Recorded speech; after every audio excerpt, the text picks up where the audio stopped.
Hello दोस्तों, स्वागत है आप सभी का हमारे चैनल यूपी एग्ज़ाम क्रेजर में। दोस्तों, आज के वीडियो में हम 5 सितंबर से संबंधित उत्तर प्रदेश के सभी एग्ज़ाम्स के लिए मोस्ट इंपॉर्टेंट करंट अफेयर के क्वेश्चंस को डिस्कस करेंगे और हर एक क्वेश्चन से रिलेटेड आपको फैक्ट भी बताएंगे। और वीडियो के अंत में हम आपसे क्वेश्चन भी पूछेंगे जिसका जवाब आपको कमेंट बॉक्स में देना है। और अगर आपको इसकी PDF डाउनलोड करनी है तो इसकी PDF आप हमारे टेलीग्राम ग्रुप से डाउनलोड कर सकते हैं। टेलीग्राम ग्रुप की लिंक आपको वीडियो के डिस्क्रिप्शन में मिल जाएगी। और दोस्तों, ये जो Uttar Pradesh daily current affair का वीडियो है ये यूपी के सभी कॉम्पिटेटिव एग्जाम्स के लिए मोस्ट इंपॉर्टेंट है। तो अगर आप उत्तर प्रदेश के किसी भी एग्जाम्स की तैयारी कर रहे हैं तो इस वीडियो को रेगुलर जरूर देखें। तो चलिए स्टार्ट करते हैं। वीडियो स्टार्ट करने से पहले उत्तर प्रदेश की जो प्रमुख झील, ताल और कुंड हैं उनको हम रिवाइज़ करेंगे। कल और परसों जो हमने आपको उत्तर प्रदेश की प्रमुख झीलें और जो प्रमुख तालों को रिवाइज़ कराया था, तो उनके अलावा ये कुछ और हैं, तो इन्हें भी आपको याद रखना है। तो रामगढ़ ताल और चिलुवा ताल ये कहाँ पर है, तो ये गोरखपुर में है। बखीरा झील ये संत कबीर नगर में है। सीता कुंड और चक्र कुंड ये कहाँ पर है, तो ये सीतापुर में है। सीता कुंड, भरत कुंड ये अयोध्या में है।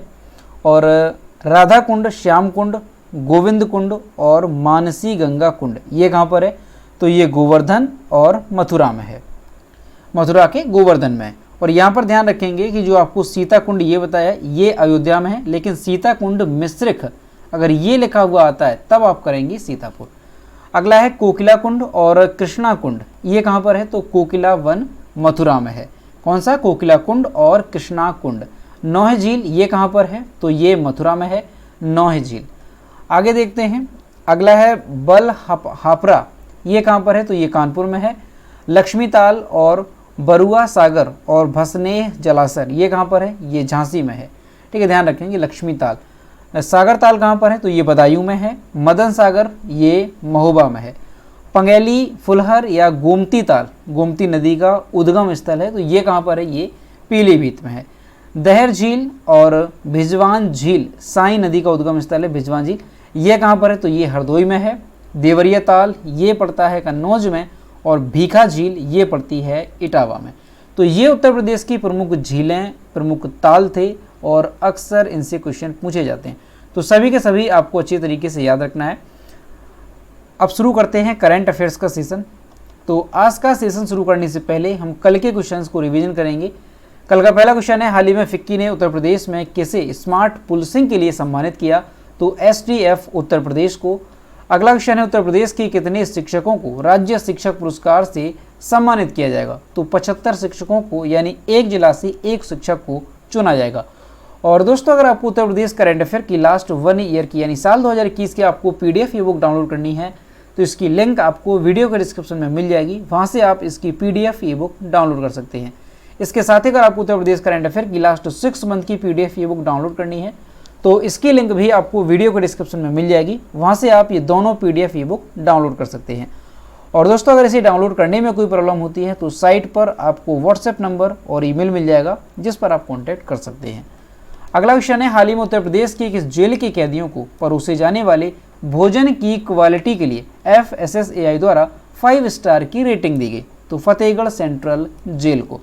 अगला क्वेश्चन है, भारत किस देश को पछाड़ करके दुनिया की 5वीं सबसे बड़ी अर्थव्यवस्था बन गया है, तो ब्रिटेन को पीछे छोड़ करके भारत जो है दुनिया की 5वीं सबसे बड़ी अर्थव्यवस्था बन गया है। अगला है 64वें रेमन मैग्सेसे पुरस्कार 2022 कितने लोगों को दिए जाएंगे, तो 4 लोगों को दिए जाएंगे। चारों की इमेज यहाँ पर आप देख सकते हैं। अगला है, प्रधानमंत्री नरेंद्र मोदी ने किस सशस्त्र बल के लिए नए ध्वज का अनावरण किया, तो भारतीय नौसेना के लिए। अगला है, AIFF के नए अध्यक्ष कौन बने, तो कल्याण चौबे जो है ये AIFF के नए अध्यक्ष बन गए हैं। अगला है, किस राज्य या केंद्र शासित प्रदेश ने सभी आपराधिक मामलों में फॉरेंसिक जांच अनिवार्य कर दी है, तो अभी जो है दिल्ली सरकार ने सभी आपराधिक मामलों में फॉरेंसिक जांच को अनिवार्य कर दिया है। अगला है, राष्ट्रीय पोषण माह 2022 सरकार के किस केंद्रीय मंत्रालय द्वारा शुरू किया गया, तो ये जो है महिला एवं बाल विकास मंत्रालय के द्वारा शुरू किया गया है। तो दोस्तों, ये थे कल के क्वेश्चंस जिसका हमने रिवीजन किया। अब हम शुरू करते हैं आज का सेशन। आज का पहला क्वेश्चन है, हाल ही में रायबरेली में आयोजित, ध्यान रखेंगे, रायबरेली में आयोजित प्रतियोगिता में किसने 100 मीटर रेस में एक नया राष्ट्रीय रिकॉर्ड बनाया।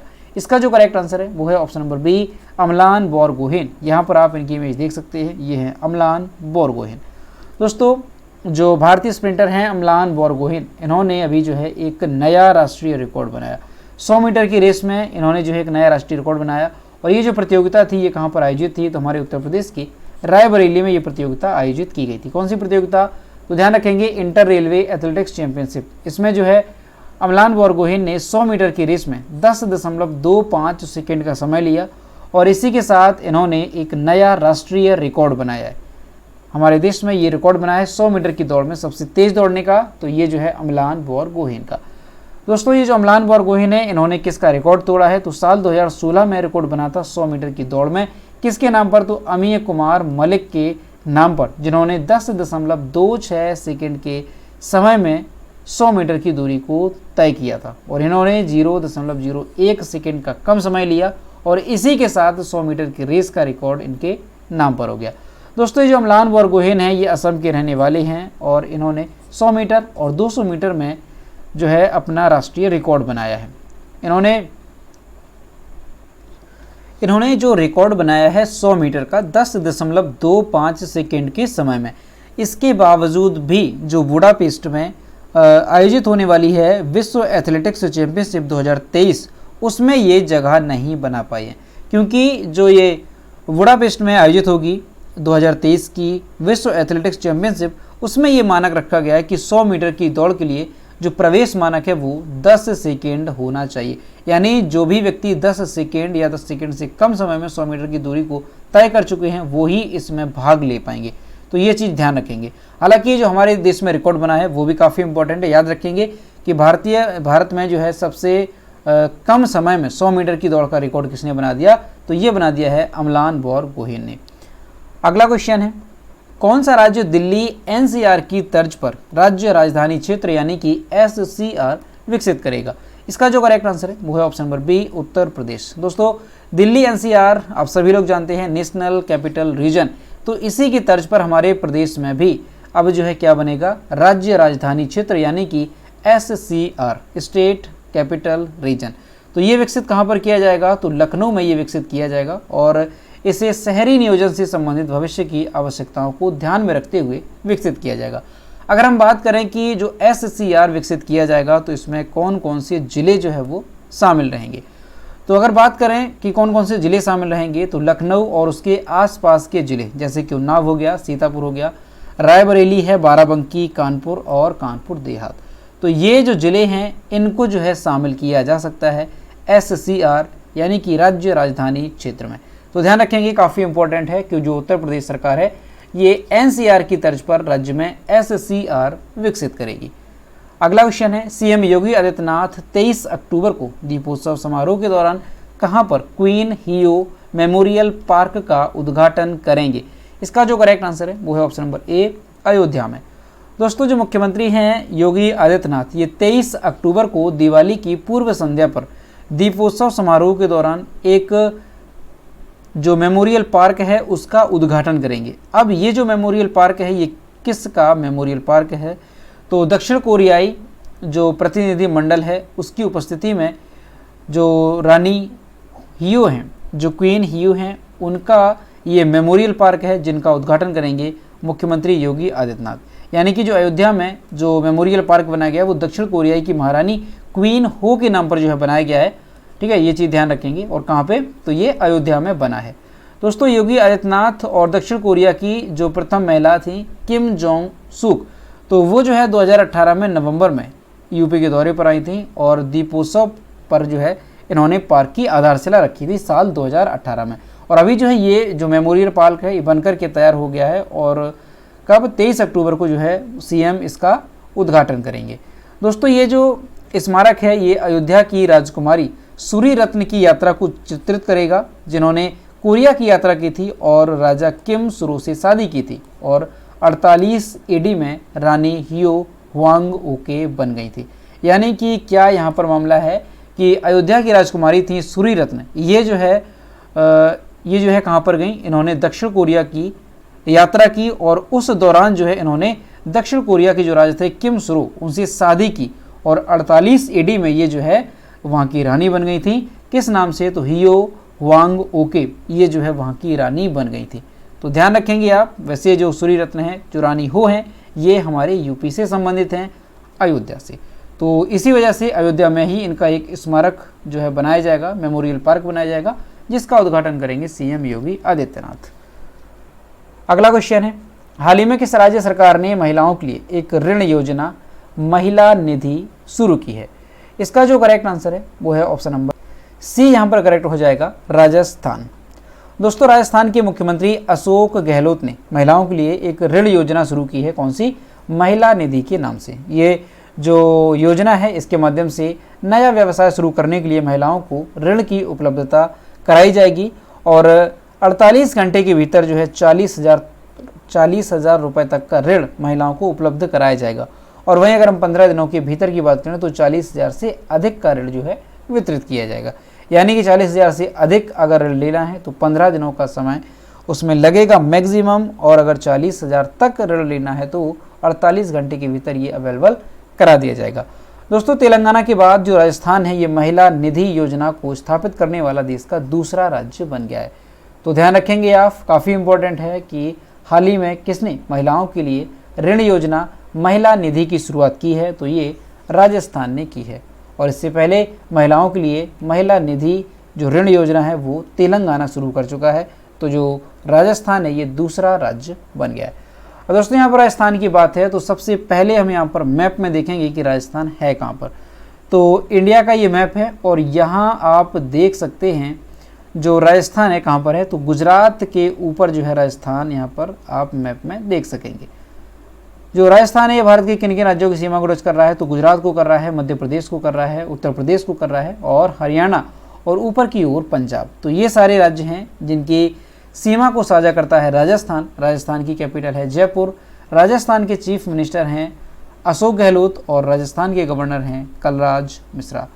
अगला क्वेश्चन है, क्वाड SOM यानी कि सीनियर ऑफिसर्स मीटिंग बैठक की मेजबानी कौन सा देश करेगा?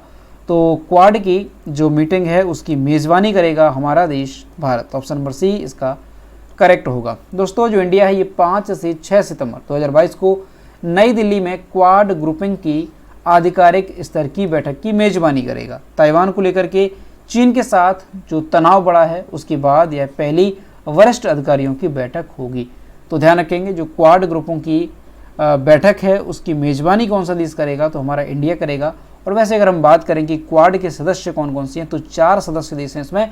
कौन कौन से? भारत, ऑस्ट्रेलिया, जापान और US। और दोस्तों, क्वाड की स्थापना कब हुई थी, तो साल 2007 में जो है क्वाड की स्थापना हुई थी। अगला क्वेश्चन है, नुआखाई कृषि जो उत्सव है ये किस राज्य में मनाया जाता है? इसका जो करेक्ट आंसर है वो है ऑप्शन नंबर डी, ओडिशा में। जो नुआखाई कृषि उत्सव है कहाँ से संबंधित है? ध्यान रखेंगे आप, ओडिशा से ये संबंधित है। दोस्तों, जो नुआखाई कृषि उत्सव है, जो त्यौहार है, ये ओडिशा के लोगों द्वारा मनाया जाता है और ये एक ऐसा है कृषि त्यौहार है। चावल के नए मौसम का स्वागत करने के लिए ये जो त्यौहार है मनाया जाता है। नुआखाई की अगर हम बात करें, जो नुआखाई त्यौहार है ये 2 शब्दों से मिलकर के बना है। ठीक, अब जो 2 शब्द हैं वो कौन कौन से हैं, तो एक शब्द है नुआ, और नुआ का अर्थ होता है नया, और एक शब्द है खाई जिसका अर्थ होता है खाना। तो ये जो त्यौहार है ये नए चावल को खाने का प्रतीक है। नए चावल को खाने का ये प्रतीक है जो त्यौहार है नुआखाई। दोस्तों, ये जो त्यौहार है नुआखाई ये गणेश चतुर्थी उत्सव के अगले दिन मनाया जाता है और साल 2022 में से 1 सितंबर 2022 को मनाया गया था। तो ध्यान रखेंगे आप, काफ़ी इंपॉर्टेंट है। नुआखाई जो कृषि त्यौहार है ये किस राज्य से संबंधित है, तो ये ओडिशा से संबंधित है और नए चावल खाने का प्रतीक जो है इस त्यौहार को माना जाता है। अब यहाँ पर हम बात करेंगे ओडिशा की, तो यहाँ पर आप मैप में देख सकते हैं ये ओडिशा है। ओडिशा की कैपिटल है भुवनेश्वर। ओडिशा के चीफ मिनिस्टर नवीन पटनायक और ओडिशा के गवर्नर हैं गणेशी लाल। और ओडिशा में लोकसभा सीटों की संख्या 21 और राज्यसभा सीटों की संख्या कितनी है, तो 10 यहाँ पर राज्यसभा सीटों की संख्या है।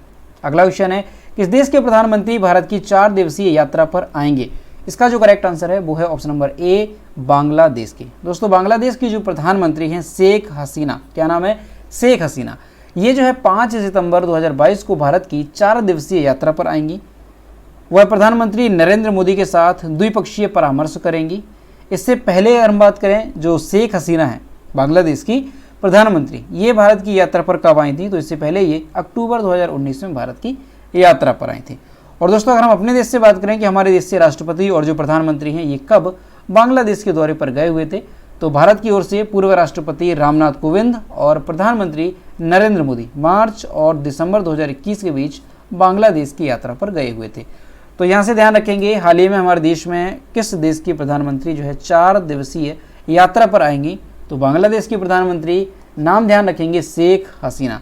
दोस्तों बांग्लादेश की अगर हम बात करें तो बांग्लादेश की कैपिटल क्या है? तो बांग्लादेश की कैपिटल है ढाका। बांग्लादेश की करेंसी क्या है? ध्यान रखेंगे, कैपिटल ढाका, करेंसी क्या है? तो टका यहाँ की करेंसी है। और यहाँ की प्रधानमंत्री शेख हसीना, और अगर बात करें राष्ट्रपति की तो अब्दुल हामिद यहाँ के राष्ट्रपति हैं। अगला क्वेश्चन है, हाल ही में किस राज्य के शिक्षा विभाग ने समर्थ पोर्टल शुरू किया? इसका जो करेक्ट आंसर है वो है ऑप्शन नंबर बी करेक्ट हो जाएगा, उत्तराखंड। ध्यान रखेंगे, समर्थ पोर्टल। दोस्तों उत्तराखंड शिक्षा विभाग ने अगस्त 2022 में एक ई गवर्नेंस पोर्टल समर्थ नाम से इसको जो है लॉन्च किया है। ये जो पोर्टल होगा ये 5 राज्य विश्वविद्यालयों और 140 पब्लिक स्कूलों से प्रवेश परीक्षा और नियुक्तियों के बारे में जानकारी देगा और इसके साथ ही सभी प्रशासनिक और शैक्षिक अपडेट प्रदान करेगा। जो ये पोर्टल होगा समर्थ नाम का, यह राज्य में शिक्षा प्रणाली को और अधिक पारदर्शी बनाने के लिए शुरू किया गया है। तो ध्यान रखेंगे आप कि समर्थ जो ई गवर्नेंस पोर्टल है किस राज्य से संबंधित है? तो उत्तराखंड के शिक्षा विभाग ने इसको जो है लॉन्च किया है। उद्देश्य क्या है लॉन्च करने का?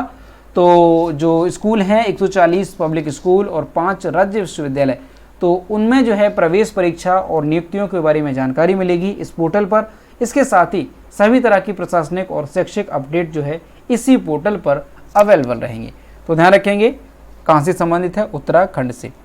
अगला है, ओडिशा के मुख्यमंत्री ने किस योजना के तहत किसानों को 869 करोड़ रुपए दिए? इसका जो करेक्ट आंसर है वो है ऑप्शन नंबर ए। कौन सी योजना? कालिया नाम से योजना है। ठीक, ध्यान रखेंगे, कालिया नाम से एक योजना है जिसके तहत जो है ओडिशा के मुख्यमंत्री ने किसानों को 869 करोड़ रुपए प्रदान किए। दोस्तों ओडिशा के जो मुख्यमंत्री हैं नवीन पटनायक, उन्होंने कृषक assistant for livelihood and income augmentation, यानी कि शॉर्ट में कहेंगे क्या, कालिया। तो जो कालिया योजना है इसके तहत 41.85 लाख किसानों को 869 करोड़ रुपए प्रदान किए हैं। दोस्तों हाल ही में जो ओडिशा में बाढ़ आई है उसके देखते हुए जो फसलों का नुकसान हुआ है उसके लिए भी किसानों को अतिरिक्त सहायता का आश्वासन दिया गया है। 41 लाख किसानों और अन्य 85,000 भूमिहीन किसानों को प्रत्येक के बैंक खातों में सीधे 2,000 रुपये की राशि हस्तांतरित की गई। तो यहाँ से आपको याद रखना है कि जो कालिया योजना है ये किस राज्य से संबंधित है? तो ये ओडिशा से संबंधित है। और दोस्तों जो कालिया योजना है ये किस लिए शुरू की गई थी? तो किसानों के लिए जो है इसे शुरू किया गया था। और फुल फॉर्म की अगर हम बात करें, कई बार फुल फॉर्म भी पूछा जाता है, तो के फॉर होगा कृषक, A for assistant, L for होगा लाइवलीहुड एंड आई फॉर होगा इनकम और ए फॉर होगा ऑगमेंटेशन। कई बार होता है कि कालिया योजना है तो इसमें एल फॉर क्या होगा, एल का अर्थ क्या है, तो इस तरह से इसका फुल फॉर्म भी आप जो है अच्छे से याद रखेंगे। अगला क्वेश्चन है, हाल ही में किस राज्य सरकार ने सप्ताह में एक बार बैगलेस स्कूल की नीति प्रस्तुत की? इसका जो करेक्ट आंसर है वो है option number B, Madhya Pradesh ने। दोस्तों मध्य प्रदेश सरकार ने स्कूल जाने वाले जो बच्चे हैं उनको सप्ताह में एक बार बैग ना ले जाने की छूट दी है। इसके साथ ही उनके भार को कम करने का भी फैसला किया है। मध्य प्रदेश स्कूल शिक्षा विभाग ने हल्के स्कूल बैग की नीति प्रस्तुत की है। इसके तहत विभिन्न कक्षाओं के लिए निर्धारित वजन की स्कूल बैग की सूची जो है ये स्कूलों के नोटिस बोर्ड पर लगा दी गई है। तो ध्यान रखेंगे आप, काफ़ी इम्पोर्टेंट है कि किस राज्य में सप्ताह में एक बार बच्चों को बैग ना ले जाने की छूट दी जाएगी। तो ये जो है मध्य प्रदेश में। और इसके साथ ही ध्यान रखेंगे कि जो बच्चे हैं उनके जो बैग का वजन है, जो भार है, उसे भी कम करने का फैसला किया गया है मध्य प्रदेश सरकार में। तो ध्यान रखेंगे आप, मध्य प्रदेश। दोस्तों मध्य प्रदेश की अगर हम बात करें तो सबसे पहले मैप में देखेंगे तो इंडिया के बीच में पड़ता है मध्य प्रदेश, इसीलिए इसको कहा जाता है मध्य प्रदेश। तो मध्य प्रदेश की जो सीमा है वो किन किन राज्यों को टच करती है? तो उत्तर प्रदेश, यहाँ पर देखेंगे राजस्थान, यहाँ पर गुजरात, यहाँ पर महाराष्ट्र, चंडीगढ़, छत्तीसगढ़, और इसके साथ ही आप यहाँ पर देख सकते हैं कौन सा है, तो यही है, ठीक है। कौन कौन से हैं, यूपी हो गया, राजस्थान हो गया, और गुजरात हो गया, महाराष्ट्र हो गया, और यहाँ पर छत्तीसगढ़ हो गया। तो ये सारे राज्य हैं जिनकी सीमा को साझा करता है मध्य प्रदेश।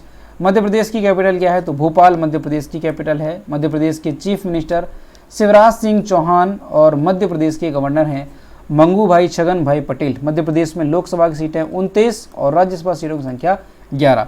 और जहाँ तक ये सारी चीज़ें आपको याद भी हो चुकी होंगी, किन किन को ये सारी चीज़ें याद हो चुकी हैं, जैसे किसी भी राज्य की कैपिटल, चीफ मिनिस्टर और वहाँ के गवर्नर, लोकसभा राज्यसभा की सीटें, कमेंट में ज़रूर बताएं। दोस्तों मध्य प्रदेश से रिलेटेड अगर हम और बात करें कुछ इंपॉर्टेंट बातों की, तो मध्य प्रदेश में आपको ध्यान रखना है कि मध्य प्रदेश के जो प्रमुख राष्ट्रीय उद्यान हैं वो कौन कौन से हैं, तो कान्हा टाइगर रिजर्व और बांधवगढ़ राष्ट्रीय उद्यान, ये प्रमुख राष्ट्रीय उद्यान हैं, कई बार एग्जाम में पूछे जाते हैं। इसके अलावा मध्य प्रदेश की जो प्रमुख जनजातियां हैं वो कौन कौन सी हैं, तो भील है, गोंड है और मारिया, ये मध्य प्रदेश की प्रमुख जनजातियां हैं। इसके साथ ही ध्यान रखेंगे आप मध्य प्रदेश की प्रमुख नदियां, तो नर्मदा, शिप्रा और तापी, ये मध्य प्रदेश की प्रमुख नदियां हैं। तो दोस्तों ये थे 5 सितंबर से संबंधित उत्तर प्रदेश के सभी एग्जाम्स के लिए मोस्ट इंपॉर्टेंट करंट अफेयर के क्वेश्चन जो कि हमने डिस्कस किए। अब हम देखते हैं कल के वीडियो का क्वेश्चन जो हमने आपसे पूछा था। तो ये रहा कल का क्वेश्चन जो हमने आपसे पूछा था कि किस राज्य ने किसानों के कल्याण के लिए रूरल बैकयार्ड पिगरी योजना शुरू की है। इसका जो करेक्ट आंसर था वो ऑप्शन नंबर बी था, मेघालय, और लगभग सभी स्टूडेंट्स ने इसके सही जवाब किए। और मैं आपसे हर रोज़ कहता हूँ कि जो भी क्वेश्चन आपसे पूछा जाए तो सभी लोग क्वेश्चन का आंसर जरूर किया करो। तो ये रहा आज का क्वेश्चन, किस देश में सड़क का नाम AR रहमान के नाम पर रखा गया, तो किस देश में, ऑप्शन इसका आपको बताना है। और दोस्तों सभी लोग क्वेश्चन का आंसर जरूर किया करो। तो दोस्तों आज का वीडियो कैसा लगा, अगर वीडियो पसंद आया है तो इसे लाइक करें, अपने दोस्तों के साथ शेयर करें, और अगर अभी तक हमारे चैनल पर नए हैं तो चैनल को सब्सक्राइब करना ना भूलें। साथ ही बेल आइकन को भी प्रेस करें ताकि टाइम टू टाइम नोटिफिकेशन आप तक पहुंचता रहे। तो मिलते हैं नेक्स्ट वीडियो में। Thank you.